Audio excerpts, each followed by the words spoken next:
A esta convocatoria para conversar sobre el Código Orgánico Procesal Penal y la introspectiva aprobación por parte del señor Presidente de la República mediante una ley habilitante. Quienes hoy estamos sentados acá, estamos vinculados con la Universidad de Carabobo como profesores, como autoridades, y me acompaña también nuestro decano de la facultad, el profesor David Rudman, también la directora del área de posgrado de la Facultad de Ciencias Jurídicas y Políticas, el profesor Eloy Rudman, quien es el coordinador de los programas de posgrado de Derecho Penal y Criminología, el profesor Julio Elías Mayodón, uno de los proyectistas iniciales, por allá por finales de la década de los 90, del Código Orgánico Procesal Penal. El profesor Julio Elías Mayodón ha sido parlamentario, ha sido magistrado del Tribunal Supremo de Justicia, profesor de la Cátedra de Derecho Procesal Penal. Igual nos acompaña la profesora Alba y la profesora Miriam González y el profesor Ángel Jurado Machado y el profesor Ángel Jurado Sabarce. El motivo, por supuesto, de la Universidad de Carabobo de haber convocado esta reunión es la preocupación que sentimos, porque no es la primera vez que nos involucramos como academia, como universidad, en el estudio del Código Orgánico Procesal Penal. Desde la Universidad de Carabobo, en la década, finales de los años 97, principios del 98, que fue cuando se aprobó, se dieron muchas discusiones. De acá salieron muchísimas ideas para dar a conocer o aprobarse lo que en aquel momento fue una ilusión para los que estamos involucrados en el derecho procesal penal. Recordemos que antes, bajo la vigencia del Código de Enjuiciamiento Criminal, existía la figura, bueno, era un proceso inquisitivo y hemos dado un paso agigantado, inclusive nos adelantamos a la Constitución del año 99, cuando ya dimos un paso y se cambió del modelo inquisitivo a un modelo acusatorio. Soñábamos con ese proceso por allá por los años 98. Nos imaginábamos los grandes procesos en presencia de jurado, porque hay que reconocerlo también. El Código Orgánico Procesal Penal, que se aprobó en primer momento en el año 98, consagraba la figura de los tribunales mixtos, los tribunales de jurados, que eran los que conocían para aquellos delitos cuyas penas eran superiores a los 16 años, y también contemplaba la figura de los escabinos. Bueno, grandes debates. Nuestro propósito de convocar esta rueda de prensa es hacer algunos anuncios importantes, anuncios que lo van a hacer nuestros estudiosos de la materia, porque la academia debe pronunciarse y no es aislado lo que está haciendo la Universidad de Carabobo. Ya se ha conversado con la Universidad Central de Venezuela, la Universidad de los Andes, la Universidad del Zulia. Anoche estuvimos conversando con el doctor Alberto Arteaga Sánchez de la Universidad Central de Venezuela, con el profesor Jorge Rosell también, que es profesor nuestro de posgrado, está en el estado Lara. En fin, hemos hablado con todos los proyectistas iniciales, pero a mí me gustaría que en primer momento nuestro profesor y el coordinador del posgrado en Derecho Penal y Criminología, el profesor Eloy Rudman, haga sus consideraciones y luego escuchamos a uno de los proyectistas, bueno, que prácticamente hoy vemos como truncados aquellos sueños del año 98. Le doy las gracias a la Secretaría y a la Universidad de Carabobo en la inmediata acogida que tuvo la propuesta del área de posgrado en Derecho Penal y Criminología de la Universidad de Carabobo, de donde surgió esta idea que vamos a desarrollar en la mañana de hoy. Como profesores en el área penal y criminología, nos causa sorpresa, nos causa alarma, nos causa indignación que a través de una ley habilitante hecha, elaborada y sancionada para otros motivos distintos, se quiera aprovechar para sancionar leyes vinculadas al sistema penal, que es el sistema más delicado que atañe a los ciudadanos venezolanos. El principio de legalidad de los delitos y las penas tiene como norte fundamental que sea competencia exclusiva de la Asamblea Nacional la sistematización normativa de la creación de delitos y, por supuesto, igualmente la sistematización legislativa de la creación normativa en materia procesal penal. Todo lo que tiene que ver con la libertad ciudadana, que es lo más delicado después que la vida, tiene que ser discutido en la Asamblea Nacional y le está vedado al Ejecutivo por vía habilitante sancionar normas que tengan que ver con delitos o con el proceso penal de los ciudadanos. Ya en Venezuela tenemos un clima de inseguridad total a nivel del sistema penal, cuando hoy día,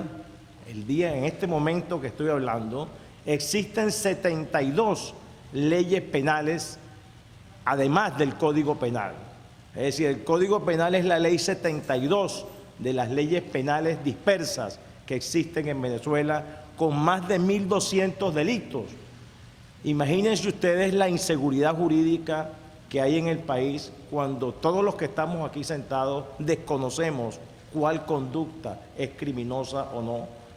al estar esos delitos, muchos de ellos, el gran porcentaje de ellos, también sancionados en leyes habilitantes. Son 72 leyes conjuntamente con el Código Penal que establecen delitos y que están actualmente vigentes en Venezuela. Ahora, como guinda del problema, también se nos hace una reforma del Código Orgánico Procesal Penal, por supuesto, por la vía habilitante, sin ninguna discusión social, sin ninguna discusión con las personas que han estado siempre vinculadas al quehacer jurídico, como son las universidades nacionales, sin ninguna discusión con las organizaciones no gubernamentales. Es un código hasta hoy secreto. Deducimos algunas de sus normativas. Por allí me acaban de pasar algo que salió en internet, donde no aparece la reforma concreta, porque también adolece de técnica legislativa, porque ella obliga a que toda reforma esté encabezada por los artículos que reforma y que luego de los artículos reformados se produzca la ley definitiva. Pero en esta reforma que anda por internet aparece un código sin especificar cuál de los artículos del código está reformado, lo que indica que para nosotros, el ciudadano común y corriente, tendríamos que leernos los 400 artículos y compararlos con los que están vigentes para saber cuál fue el reformado. Entonces, efectivamente nos encontramos en un momento de alarma en el país con relación a la promulgación de ese Código Orgánico Procesal Penal, donde se han dicho que existen algunas modificaciones que no podemos oficializar porque no se ha producido la versión de la Gaceta Oficial de la República Bolivariana de Venezuela, pero digamos por algunos datos que hay por la vía de las redes sociales y por internet, se sabe de algunas instituciones que han sido violentadas. Yo quiero decir que además de la inconstitucionalidad de esa sanción, efectivamente ese código no es la primera vez que se ha reformado. Es la sexta vez que se ha reformado el Código Orgánico Procesal Penal. Me parece que es efectivamente irregular que un código, por la naturaleza jurídica del instrumento, el código no es igual que las leyes, sino que los códigos son dictados porque efectivamente el Poder Legislativo entiende que debe haber una quietud en la dinámica de la aplicación de ese código para que después de los años se vaya evaluando cómo el código funciona en la sociedad. No es posible que este código haya recibido 6 reformas en este gobierno Y quiero decir que esta no es la primera que hace. La última reforma de este código fue en 2009, es decir, hace 3 años.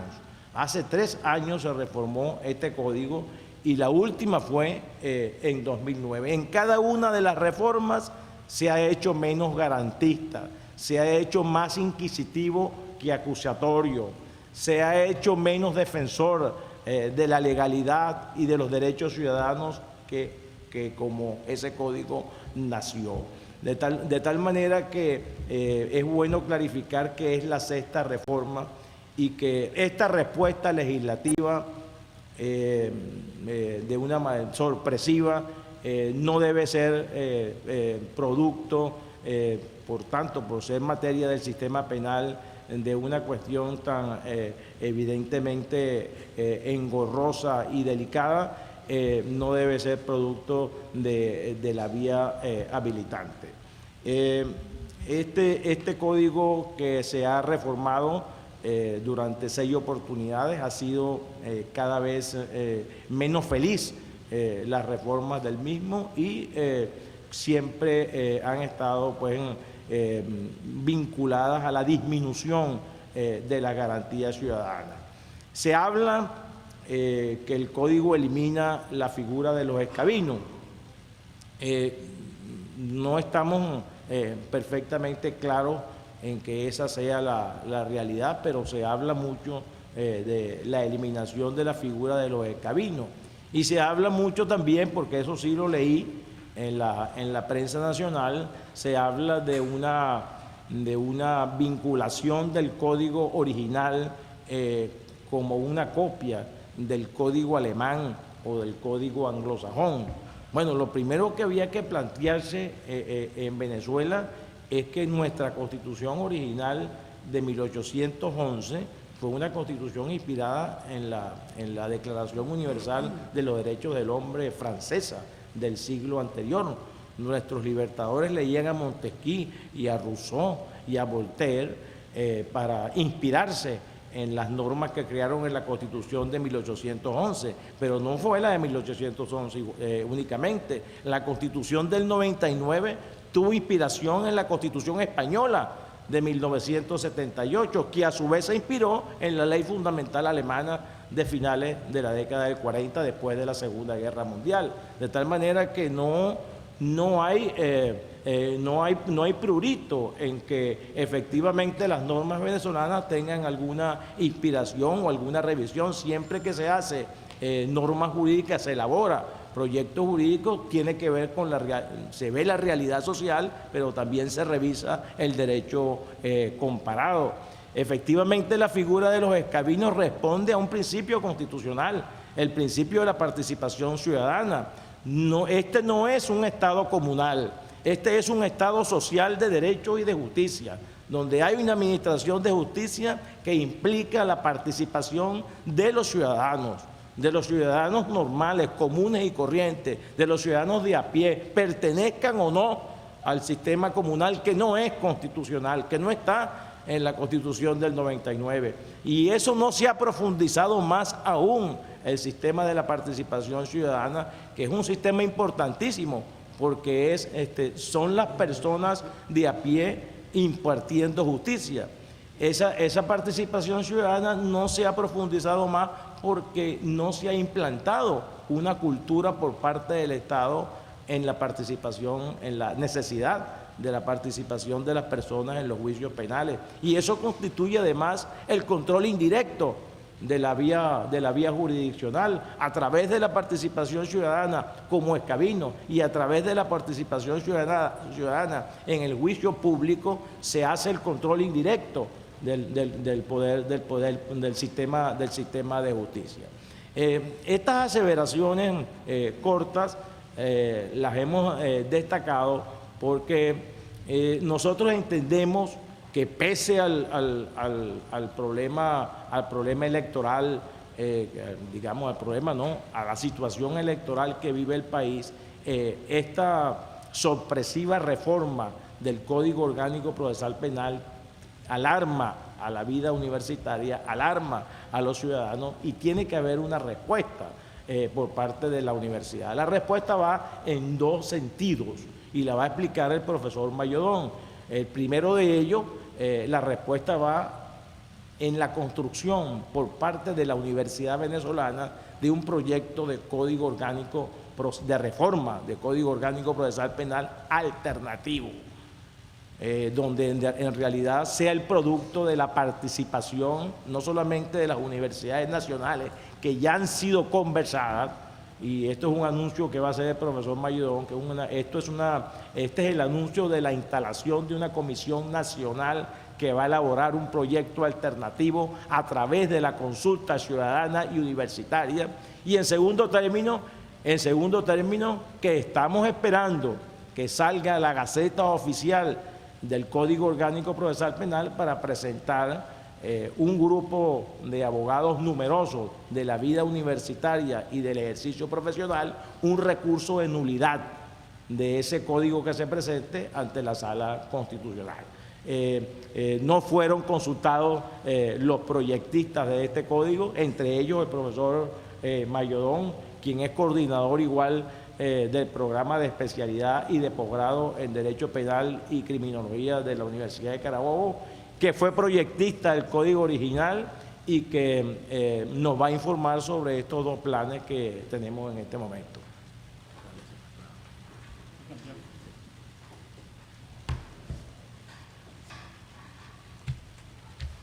Bueno, muchísimas gracias. Queremos, por favor, su nombre completo. Julio Elías Mayodón, queremos comenzar dando las gracias a las autoridades de la Universidad de Carabobo, a el profesor Pablo Aures, secretario de la universidad, experto en la materia, magíster en ciencias penales y criminológicas, sigue siendo el jefe de cátedra de Derecho Procesal Penal, a nuestro querido decano, David Ruthman, quien también es profesor de la especialidad de la maestría en ciencias